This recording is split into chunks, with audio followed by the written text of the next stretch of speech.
Good morning, America. I was mute, but I'm now on. So sorry about that. This Good Morning America is my Hollywood-inspired way of waking up students when I enter class here at the School of Journalism at UT Austin. So I want to wake up the world, because not only America, we have more than 4,000 people registered for this ISOJ Online from all over the planet. Thank you all for joining me today as we come together virtually for our last day of ISOJ Online. It has been an amazing conference. It makes me sad to wrap the conference today. I don't know what I'm gonna do next week without it, but I'm incredibly happy to know that thousands of ISOJers joined us this week, and we'll keep coming because we have the videos of all the sessions on YouTube forever. Before we begin our keynote session of the day, I would like to do a few housekeeping reminders. The panels, keynote sessions, workshops will all be interpreted to Spanish. If you'd like to join and watch in Spanish, click the interpretation globe in the meeting options down below on this Zoom screen and select the Spanish language channel. Please also note that we are live streaming on ISOJ YouTube channels. So in case you have any problems, any issues with Zoom, you can also watch us on YouTube, and we're gonna be following the questions there too. In order to get the YouTube address, go to isoj.org. You're gonna find it there, along with some recipes about recipes of Texan food that you can eat during the conference, which is very cool.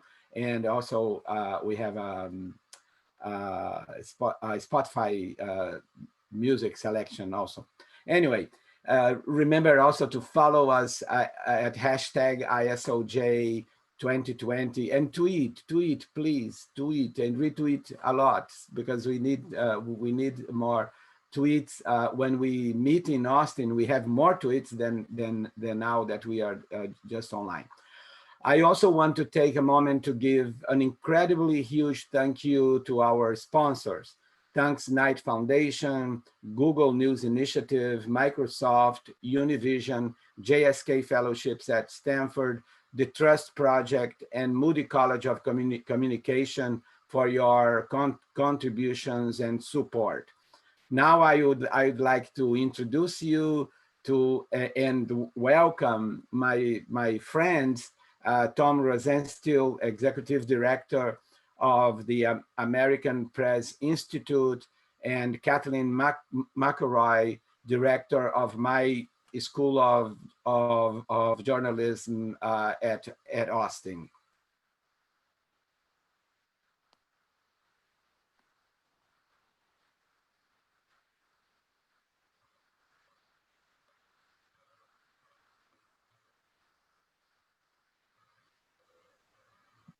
Hi, I'm Kathleen McElroy, Director of the School of Journalism soon-to-be School of Journalism and Media at the University of Texas at Austin.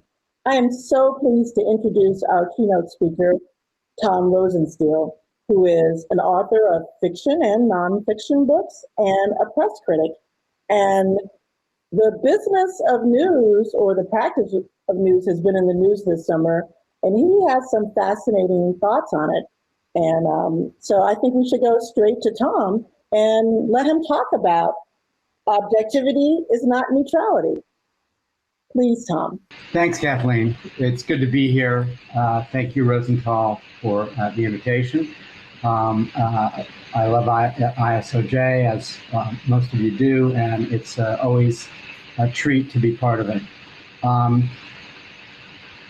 What Rosenthal wanted me to talk about is the question of objectivity. Objectivity is not neutrality. What is the purpose of journalistic inquiry? My good friend Bill Kovach often says that every generation invents its own journalism. And I think this is one of those moments. We've entered a period of reflection, re-examination, and reckoning over race, racism, default culture in newsrooms, objectivity, the purpose of journalism, and more. And there are moments at all of these institutions and many others going on right now. Among the questions being raised is, what does democracy need from journalism? Which begs the question, what is the purpose of journalistic inquiry? I hope to offer some perspective in the next few minutes that helps each of you answer these questions, because we're an unlicensed profession and each of us answers them for ourselves, and then each institution answers them for itself. Professional journalism rose out of the Enlightenment with the express purpose that information that was once held by the few, usually by the ruling family, could be shared by many. I won't bore you with a lot of history about early newspapers, but I could. But when information was held by the few, there was not even a term for public opinion. Journalism exists in history and in our American Constitution so that people have the information they need to self-govern.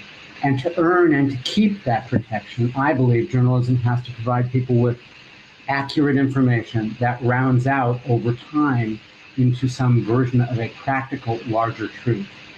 To do that, it needs to maintain fidelity to fact, and as we say in the elements of journalism, to maintain loyalty above all to the public.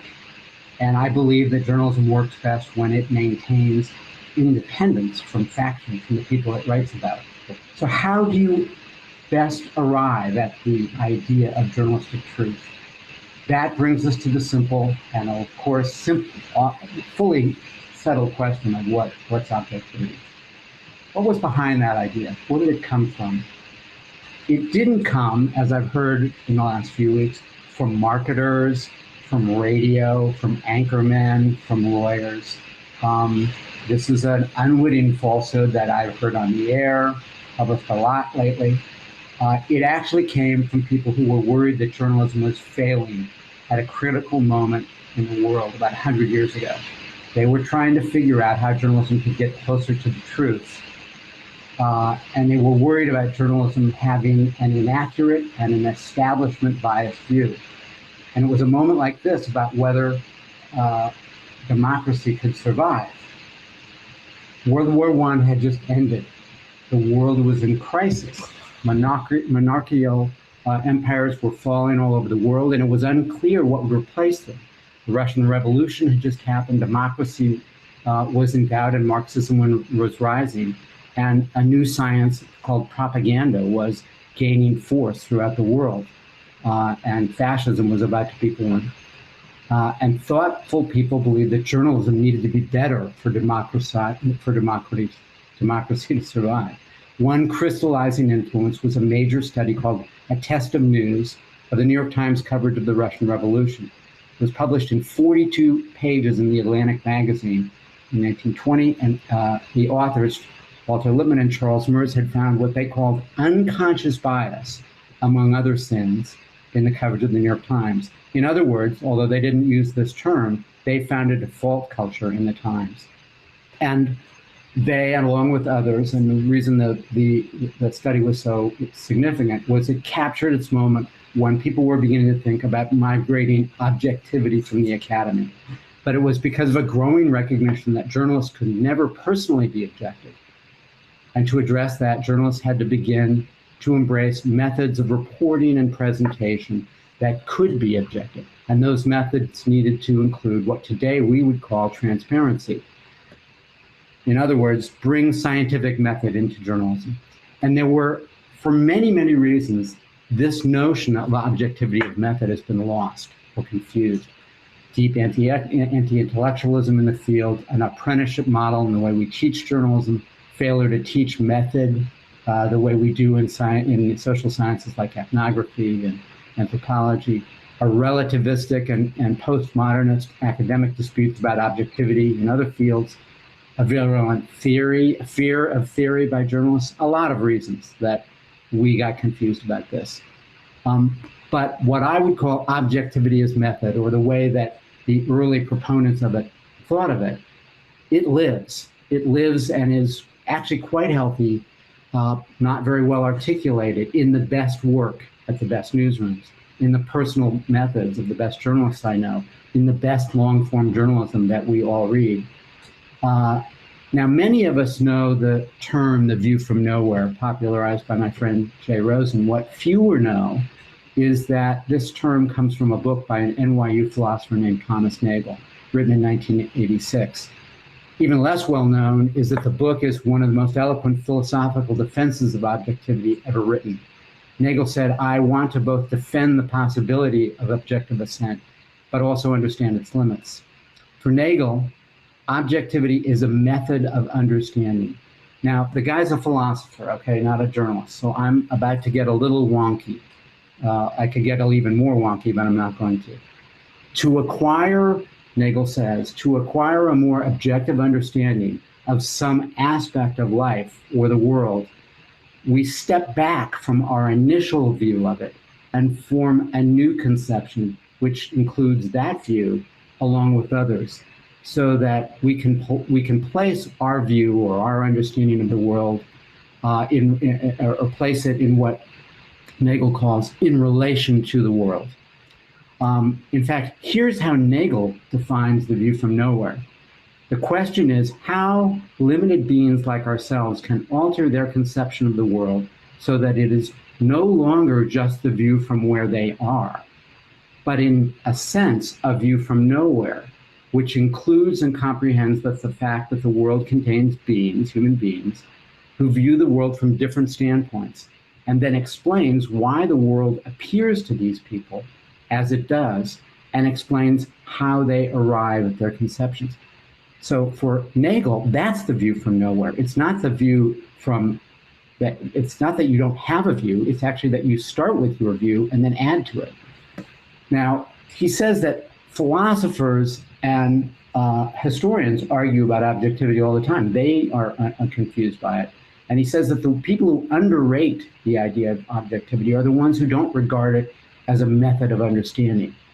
And he says the people who overrate it also confuse it, because it's overrated by those who believe it can provide a complete view of the world on its own, replacing the subjective views from which it's developed.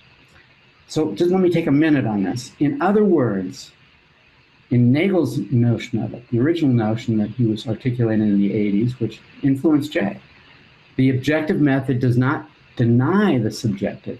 It starts with it. Starts with what Nagel calls our initial view. We have to understand and be conscious of that. And then we expand our view by trying to understand the views of others. And that's how we can acquire what Nagel calls an expanded consciousness that takes in the world more fully. Now, one's own initial subjective thoughts, feelings, and experiences in this conception are integral to making inquiry authentically human. They help us identify our unconscious biases. We can correct for a default view if we know what our initial view is, and it helps us form hypotheses. But those things, that initial view, that subjective view, is where our inquiry begins, not where it ends. Okay, enough philosophy. Let's put some of this in journalistic terms. What Nagel means is that to get closer to the truth, we actually need to widen our lens and recognize that this view could also look like this view. Notice that the woman in the first picture is in the second picture. Or that what looks like this at first, the Capitol on fire, and by the way, it was reported that the Capitol's on fire, could look like this from another perspective, or even look like this from another perspective. And when you got still to another standpoint, could look like this. This, by the way, are pictures of the same fire taken at the same time. Imagine that you are interviewing a white supremacist, okay? Instead of going and saying, here I am from the New York Times and I have no point of view, I want to ask you some questions. What if you acknowledged who you were and said to the white supremacist, hey, I'm a white, liberal, old Jewish guy, and I disagree with everything you say, or I'm a young LGBT, or I'm a black, whoever you are. Help me understand what you were saying, with an eye to really understanding what that person is trying to say. Not to suggest that it's a legitimate view, but to try and understand where he's coming from.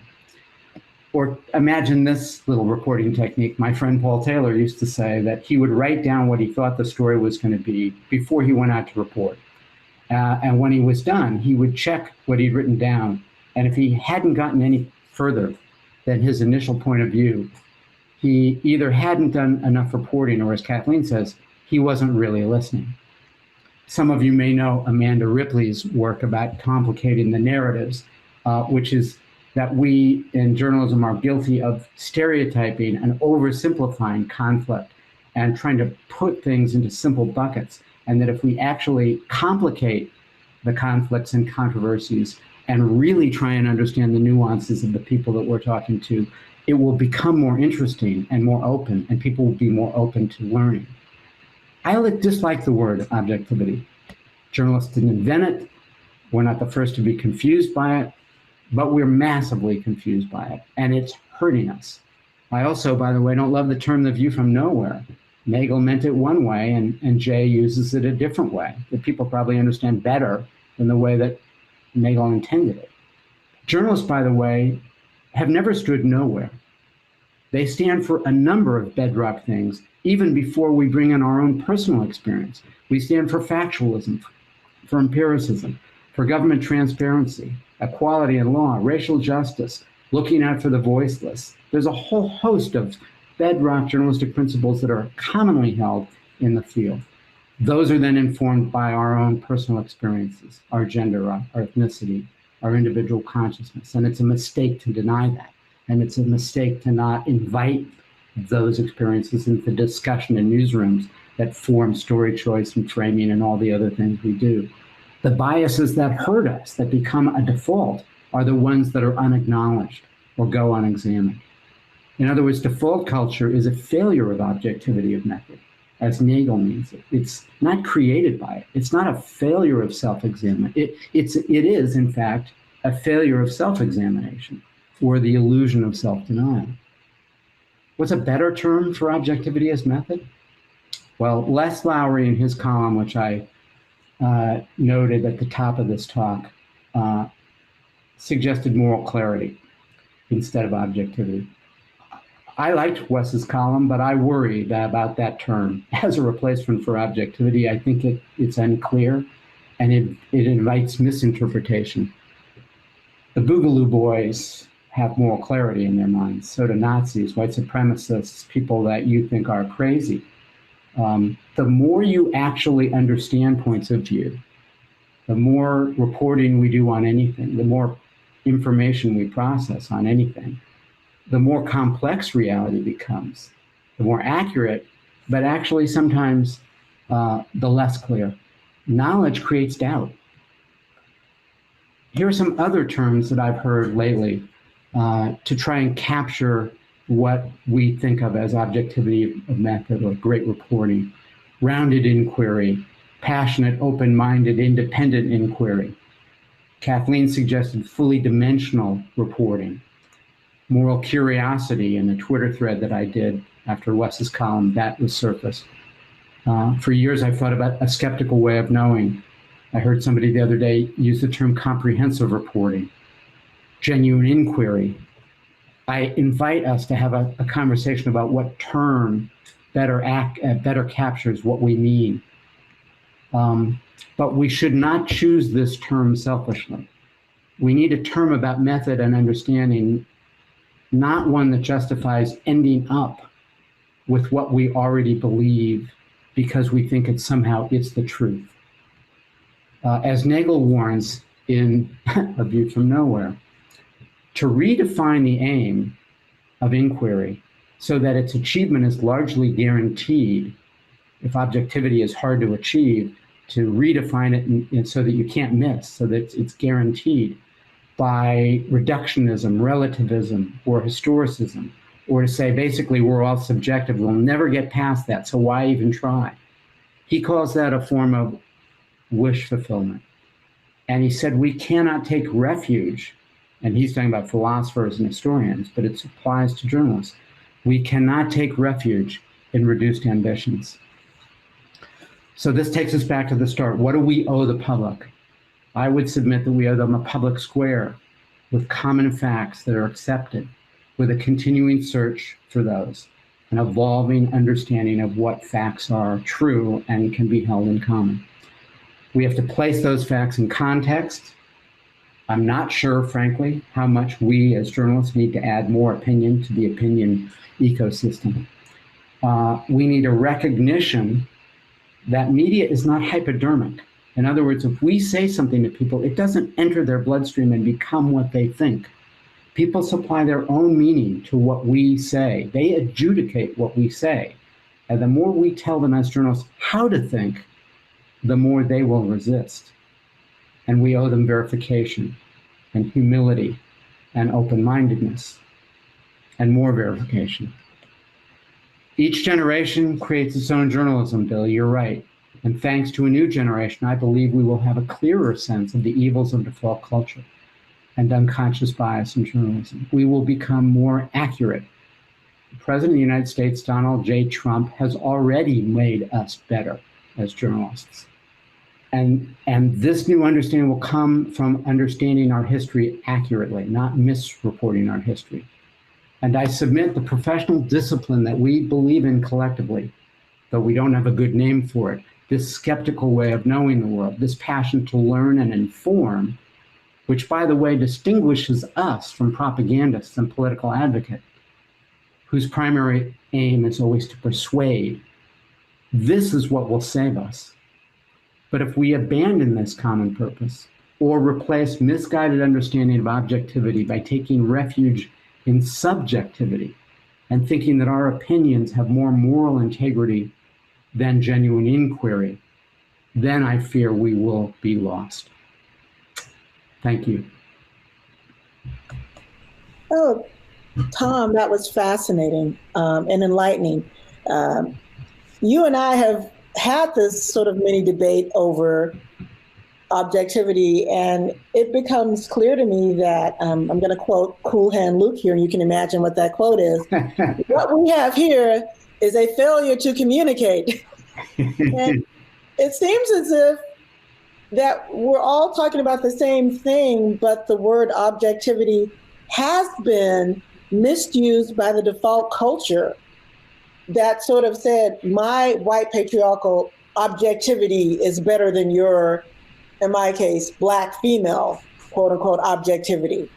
So I think that's part of what we're seeing now, is that the term as it has sort of evolved has a kind of way of lessening the value of voices outside of white patriarchy. And I think that's what we're reading a lot of, and that's what we're seeing. Yeah, I agree. And I think, and that's a failure of journalism. That's a failure of craft. If you really understand this notion, which is both philosophical and journalistic, that to understand the world and communicate it effectively, and to know what to think about it, you have to, in effect, live in other people's shoes, not live in their shoes, but at least understand what they think because of the shoes they live in. That's how we are going to be able to, do a better job of reporting things more accurately. So rather than thinking that, well, everybody thinks like me, that's the truth, therefore that's the truth, or everybody around here is a liberal, or everybody around here is everybody I know is a 64-year-old Jewish white guy. They all think like me because my thoughts are universal. That's a failure of that's an intellectual failure and a journalistic failure. It also means that you've got to create an environment in your newsrooms where, rather than avoiding tricky conversations because you want to pretend that we all think the same way, which really is a straight line to a default white culture, you actually have to create an environment where people can disagree and, in fact, bring their personal experience into it and say, hey, look, you know what? This room is totally secular. I'm deeply religious. And I got to tell you, I'm offended by this thing we've done because of that. Or I'm Lithuanian, or I'm a WASP, or anything. And when we have to actually bring in our subjectivity to arrive at a wider, more fully, as you put it, Kathleen, a more fully dimensional understanding. So it's not denial of the self, it's placing the self in relation. Yeah, it gets philosophical, but that's what we are talking about. We just don't think about it that way. And this is going to be a shameless plug. Moody College of Communication is working with the Press Forward, which sprung from sexual harassment in newsrooms. And we're developing a newsroom curriculum to help journalists find their voices in newsrooms, and to sort of help them say, instead of what you wrote offended me, how can we get to the point where you can safely say how you feel about the product? Like we create such a safe newsroom that people can be at the front end of the product. And I think that's another thing that we're seeing now, is that people feeling voiceless in their own newsrooms, or that they're only valued in a particular way. So I just find this fascinating, and I really do hope people will help us come up with terms so we can say that, hey, yes, this is my perspective, but I want as you say, we're like approaching truth, a closer version of truth. One last thing I'd like to add, when you were talking about that report that came out in the 1920s about the Times, yet 10 years later, Doherty, however you pronounce his name, got a Pulitzer for his completely flawed reporting on Ukraine. So there's always been this disconnect about, philosophizing about journalism, whether it's the Hutchins Commission or Kern or whatever, and the actual practice of journalism. Yes, right. I mean, we are talking about, as we critique the field, there are two tracks. There is the aspirations that we want people to understand, to raise their work, what Nagel calls the ascent. And then there are the many sins, all the ways we fall short. And if we focus only on our sins, that actually is an invitation to what Nagel calls reductionism, these reduced aims. If we say objectivity is bogus, that seems very binary, and the alternative seems subjectivity. But if we can say, actually, the goal is this more fully dimensional understanding. Yeah, fill in the blank, but fully dimensional, genuine inquiry, then we are approaching something that is not just subjectivity. It starts with that. But, one of the things that I have said for the last 4 years is, and I feel it acutely now as we are in another election year, but I felt it in 2016. If the outcome of an election is inexplicable to us as journalists and to our audiences, that is a failure of journalism. Our obligation is to understand why and how events happen, and not to say, well, half the country is crazy. That's a fail. I mean, or whatever, whatever your critique is, that leads us nowhere. And that's a failure of us to live up to our responsibilities. We're going to end on that and to then take questions. But what I find fascinating is that after the election, it's like everybody ran to the book on Appalachia, or let's talk to more white people to find out what happened, while a lot of us people of color expected the result. So even then, I feel as if journalists or the profession ends up not asking the right people the right questions. Right.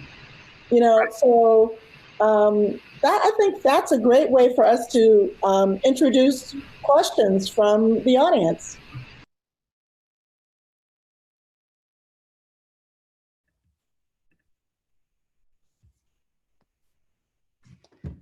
Hello. Hello. And as it turns out, we have plenty of questions from the audience. And the first one is from Ital Hernandez. Alguien dijo que la objetividad es un método. I'm going to just read the translation, which I actually knew. Some have said that objectivity is a method with an attitude. What are your thoughts on that?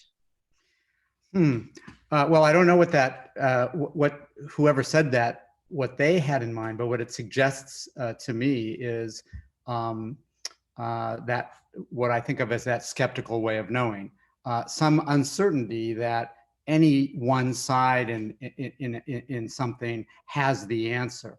As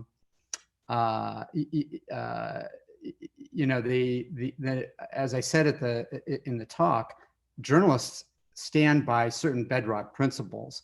We may absolutely want to say Black Lives Matter. Which policy is the right one for police reform or defunding or correcting what goes on in law enforcement? Which one are you advocating? Which policy are you trying to persuade people to? That's where journalists step back. I think we're unsure. We don't go into these things with an answer, even if we go in with a certainty about what the goals are. So that's one part of the attitude. I guess another part of that attitude would be, and this is an old journalistic adage, both sides lie to me equally, which isn't to say that both sides are equally wrong or equally right, but politicians on both sides, even people whose policies may be really bad, they're in the same business of persuasion and exaggeration and the old line, what do journalists do? They wait in the hallway and for politicians to come outside and lie to them.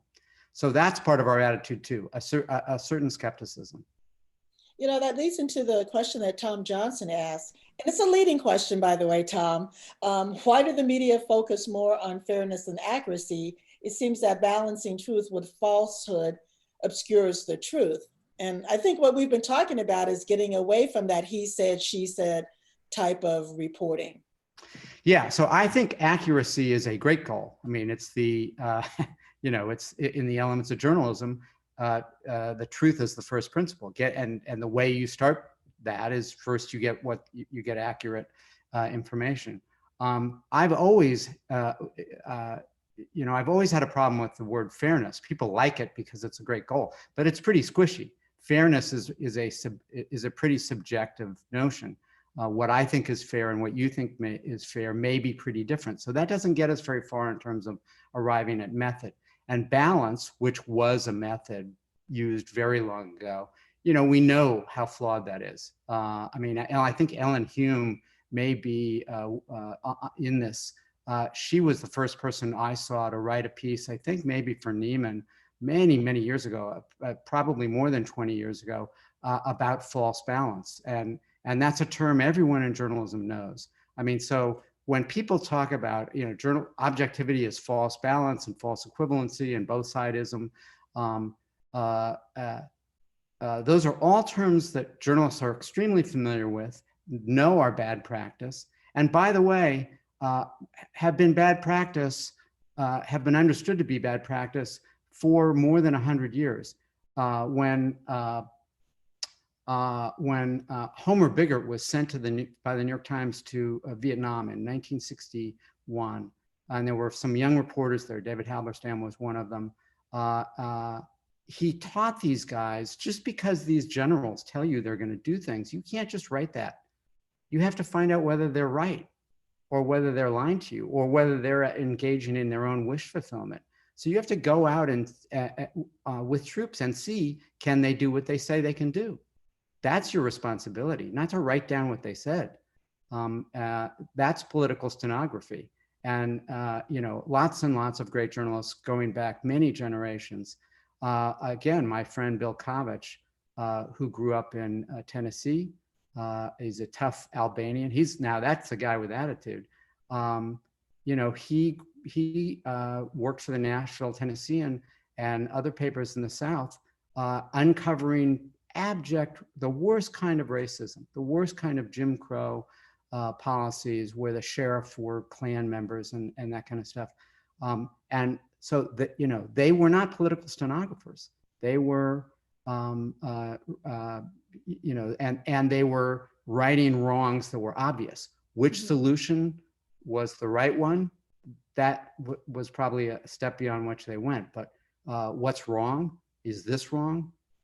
They were not, doing balance. Yeah, and it's a fair question that Tom is asking, because I think there has been that, as you said, that kind of false balance. And we need to work in journalism schools to make sure our students understand that. Tell us another question. Where is the objectivity when editorial standards tell you what to say and what not to say? And I don't know if this is written editorial standards. I know in certain countries, in certain cultures, there is a partisan form of journalism. So I don't know if he's talking about US culture or journalistic cultures in other countries. Yeah, I mean, one of the things that happened in the United States was that our media was advertising driven. We didn't have much in the way of government funded media. And we did have a lot of newspapers, going up really into the 60s that were highly partisan. We had papers, that represented the Republican Party and the Democratic Party and pro-labor papers.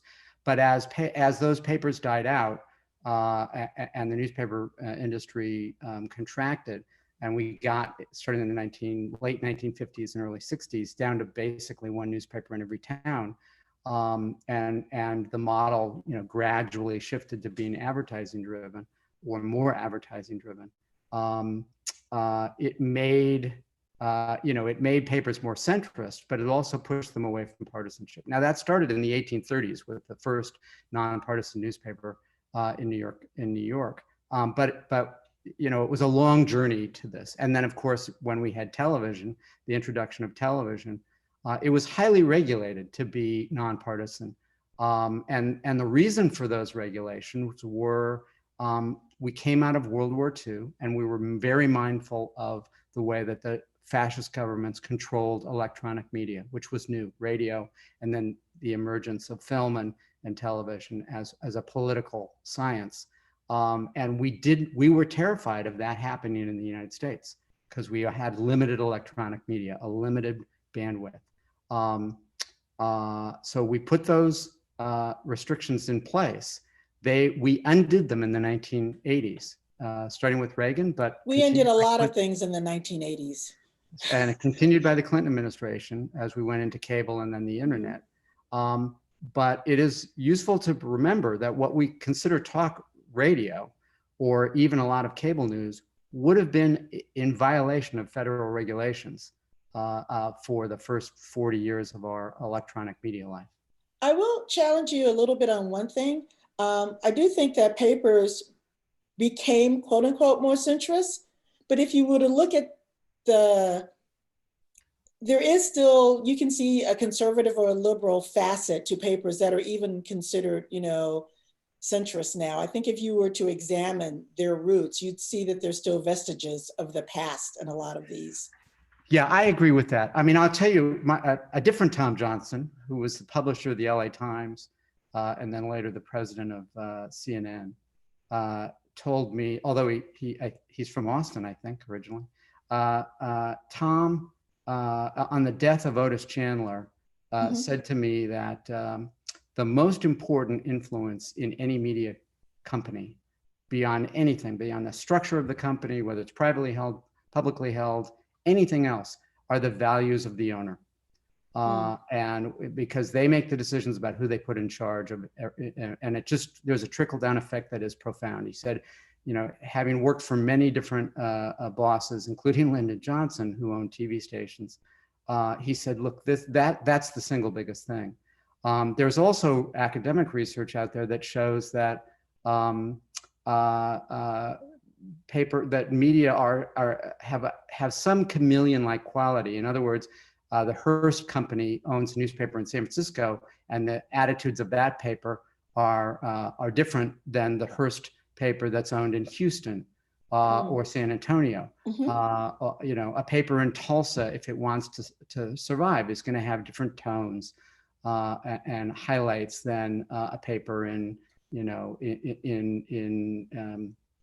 Austin, Texas.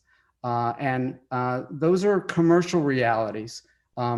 I think there probably are secondary to the to not just to the political values, but almost the existential values of an owner. If an owner is greedy and doesn't really believe in journalism, you get one kind of product, or you get that profoundly influences the product. I'm going to go to Auntie, and I might have mispronounced the name. Can or should we teach journalism students empathy in order to enhance objectivity as you outlined it? Yes, certainly empathy, you know, is an important quality, as is humility. And empathy, by the way, of course, means not agreeing with someone, but it means understanding them, understanding why they think the way they do. So that would, you know, if Tom Nagel were here in this talk, he'd probably tell me I didn't understand his book properly, but I think he would say, yeah, that's an integral part of what he thinks of objectivity as method. Now, how do you teach empathy? That's the hard part. There are, in anthropology and in ethnography and in sociology, there are methods that have been developed to acquire empathy. In our business, we say, go interview that person and come back with quotes. Do we even teach them how to interview, or how to understand, or how to double check what they heard, if that's really what the person meant? I gave a lecture yesterday to incoming first year students on the art of the interview. And one of the things I said is, sometimes it can be the third or the fourth time when you finally start taking notes. If you really want to empathize with that person, it's not always just writing down what that person says. Right. I mean, we teach interviewing. Maybe we should teach listening. And you know, Amanda Ripley in the work she's done, she has a technique where she, I really highly recommend Complicating the Narratives if people haven't read it. It's a long piece, but worth the time. She says when she's interviewing somebody, she'll say something like, "Let me see if I've got this right. Do you mean blah blah blah?" And then she picks up a cue from the way they respond. And if they say, "Yeah," then she knows, I didn't get that right. She says, "I must be missing something. Explain it to me again." And if they say, "Yeah, that's right," and that opens them up to provide more nuance, because the first time they give you an answer, they don't know who you are. They don't know how much to trust you. And that answer is probably a little bit careful and platitudinous. And our job has to be to open folks up. And Nagel would absolutely agree with that. We just, you know, if I were going to reinvent journalism curriculum, I would start with a class called Evidence and Inference. And I would have a class on listening.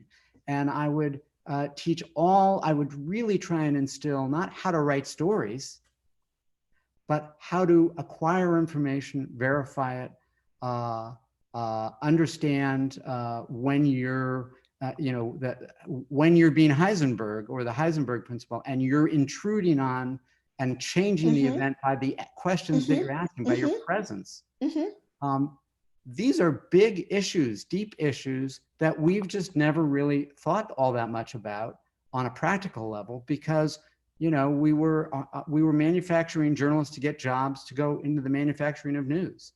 And there's more to it than manufacturing. Now that we're in this existential crisis, a crisis caused by distrust of the press by political actors and distrust of the press by people in the press, it's time for us to take on these deeper challenges. Wow, I mean, I wrote that down because those are classes I'd love to teach, and this is about you, but when I did research on civil rights obituaries, I found out that the civil rights figures were quoted when they talked about violence. So they learned to just discuss violence because the other quotes weren't making it into the newspapers. So what you're saying is spot on, and we have to be aware of that. There's a question that we got from Sewell Chan that I just want to touch on because it's a follow-up to your question about empathy. And that is, how do we teach empathy at a time when there's such rampant distrust of us? One of the advantages and disadvantages we have as journalists is that most people have never met a journalist, and we know this from research we've done at API.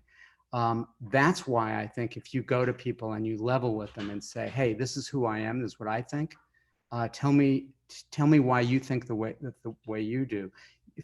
If we introduce ourselves as something pretty different than the images they're seeing of us on virtually every television, fiction television show that you could see on Hulu, Netflix, or Amazon these days, if we can demonstrate that we're actually human beings and not this sort of grotesque piece of technology, I think we can open them up. I mean, we need to show empathy to earn their empathy. Oh, yeah. And which is why in a lot of small towns, the journalists feel closer and more responsible and more trusted than in big cities, because you're shopping at the same grocery stores, going to the same churches, going to the same, Kiwanis dinners. So I know I need to get through these. So Mandy asks, how can we explain objectivity to our audience in a time of prevalent anti-media propaganda? And I think there are other questions sort of similar to that. Should objectivity be enforced by rules against subjective speech, which I don't really know. I'll let you answer the first part. I think what we need to do is, and I found, look, these are ideas that I learned and began to develop 20 something years ago from doing the reading of that period of time when journalism began to shift and become more professional. Even today, if you say to somebody who's been in the business for a long time, objectivity has nothing to do with you. It's a method, man. That opens people up. They go, oh, that's right. That's what I think, but I've never thought of it. That's actually what I think, but that's not the way I have understood the term. Okay, so what are those methods? And what is it that people use? And what are the methods that good journalists already are using? If we can, you could even say, look, I skip the word objectivity and use, fully dimensional inquiry, or, you're going to have to pick a term that if you want to communicate it to a member of the public that they're going to understand. It can't be something wonky or academic. Not to put off all of the PhDs who are listening to this talk. But it's got to be something that is, that is a colloquial power. Then we need to teach that and recognize that is a journey ourselves. We don't have all those tools. We need to get better at those tools. And then, one of the advantages we have in this business is, especially at the local level, our work is public. And if people can see that we've done the work well, and it's useful to them. Look, I've been involved in either drafting or writing about almost all of the trust in media surveys that have been done since 1980, literally. Wrote hundreds of them in my years at the Pew Research Center.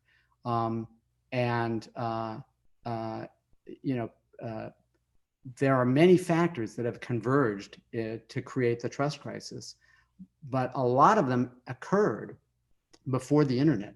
Half of the decline in trust that's happened in media happened from 1980 to 1996, before there was an internet.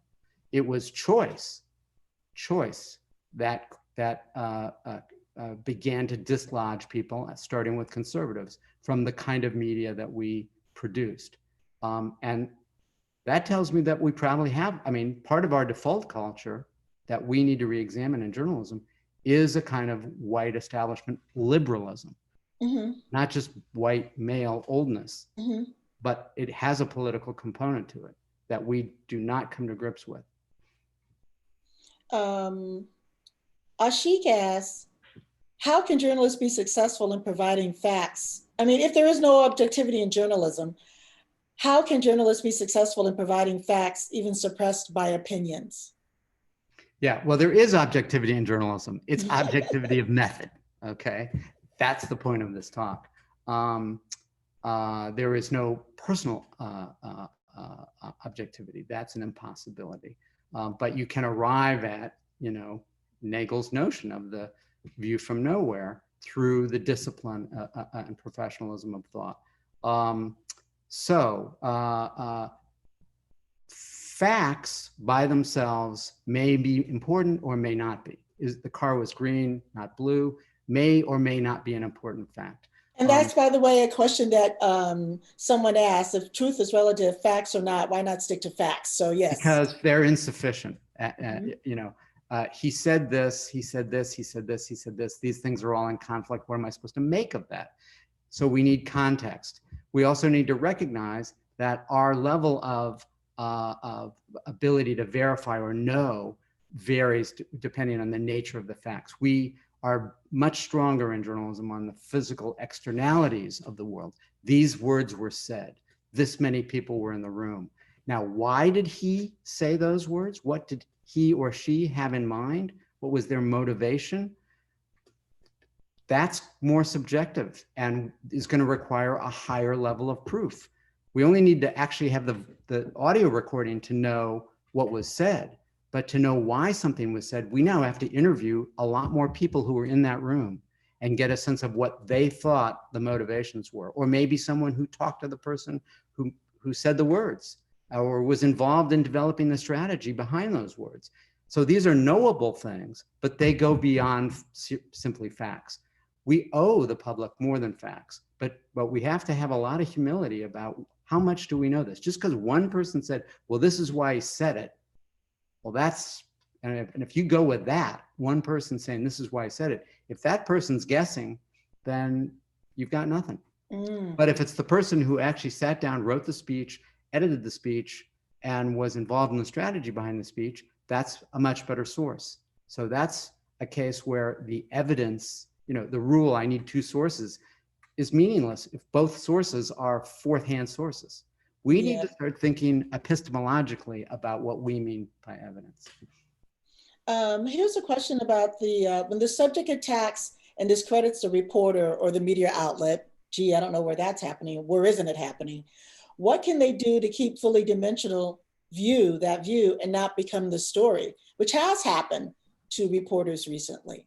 Yeah, well, this is something, I mean, Trump, when he says we're the enemy of the people, or the fake news or fake media, he's setting a trap for us. He wants us to lose our stuff.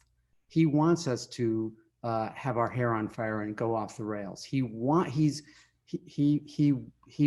to enrage us, and then he can say, "See, I told you so."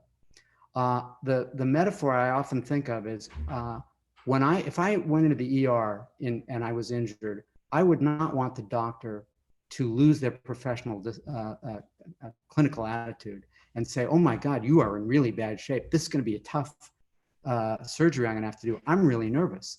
That's not what I want. Or if I'm stopped by a cop, I don't want that cop to be enraged and pissed off and ready to come at me. I want that cop to adopt his or her professionalism at the highest level and keep their cool. And so when Trump begs us and tries to bait us. We need to keep our cool.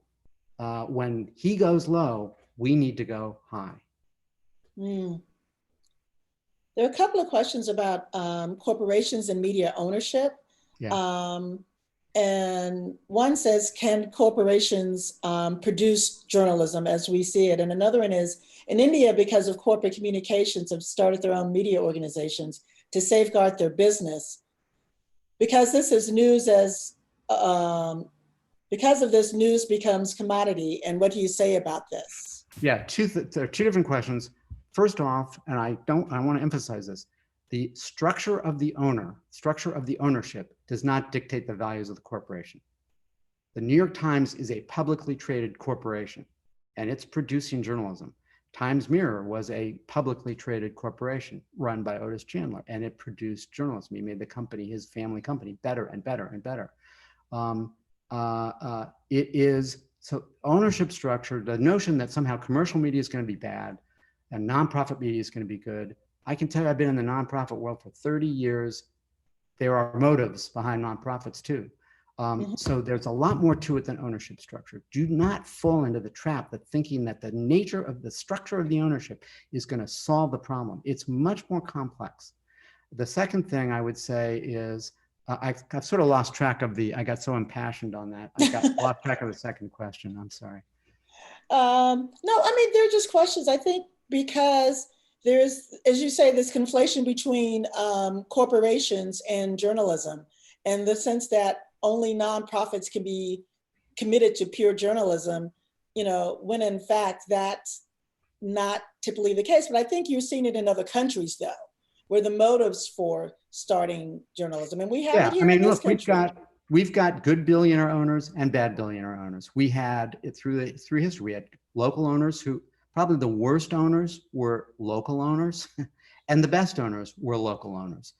We had good publicly traded corporations. I would say at the moment, we don't have a lot of hedge fund owners who've demonstrated, there's only a few of them, and the ones that dominate are setting a bad model. We're about to have a test with McClatchy of whether there's another model for hedge fund owners. Not a lot of, it's a small sample size, but not at this point, not a great one. Is it easier if you're privately owned? Yes, but it also means that the private owner can do whatever they want. Mm-hmm. And there have been some terrible private owners. Mm-hmm. A nonprofit, that creates some insulation.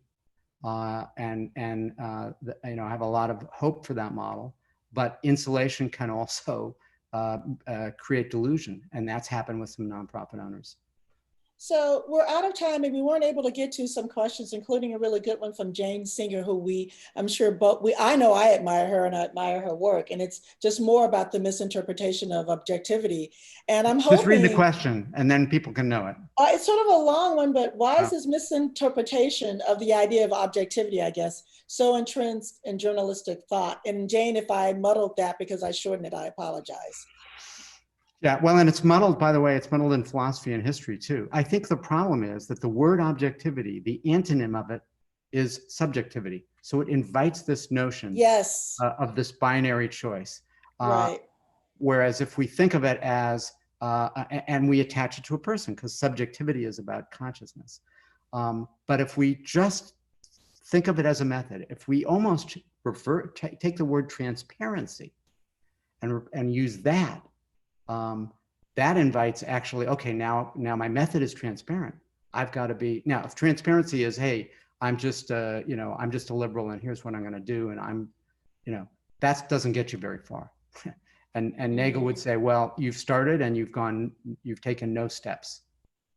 Well, I invite us all to continue this conversation. I think it's very, very worthwhile, and I hope I can write on this with Tom. And I'm going to send this back to Rosenthal so he can close up the session, but I've really enjoyed it. And as I said, we need to have the conversation continue. Thanks, Kathleen. Thank you so much to both of you. I think this was fascinating and so timely.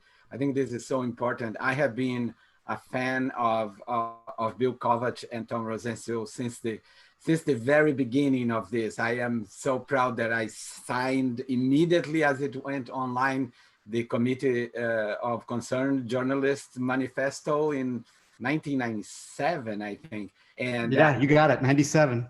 Yes, and I have been using the elements of journalism as a quasi Bible in my classes since 2001 when it was launched, if I am right with the year again. You are. And you know, I couldn't imagine a journalism conference this day now without this topic, and I couldn't also imagine nobody better than Tom to take it on. So I'm very happy. Thank you very much to both of you. I want to encourage you all to join us this afternoon during our brunch workshop about funding for public interest media. And then we have the two other panels this afternoon. One on how journalists are using artificial intelligence and open source intelligence, OSINT, to investigate. And the last panel of the day will be absolutely fascinating, is how to fight deep fake and cheap fake videos. So if you haven't already done so, you can go to Eventbrite and register to watch here in Zoom, but we are on YouTube too. So I see you in a few minutes with the new ideas to fund public interest media globally and in the US in half an hour. Thank you very much. Bye. Thank you.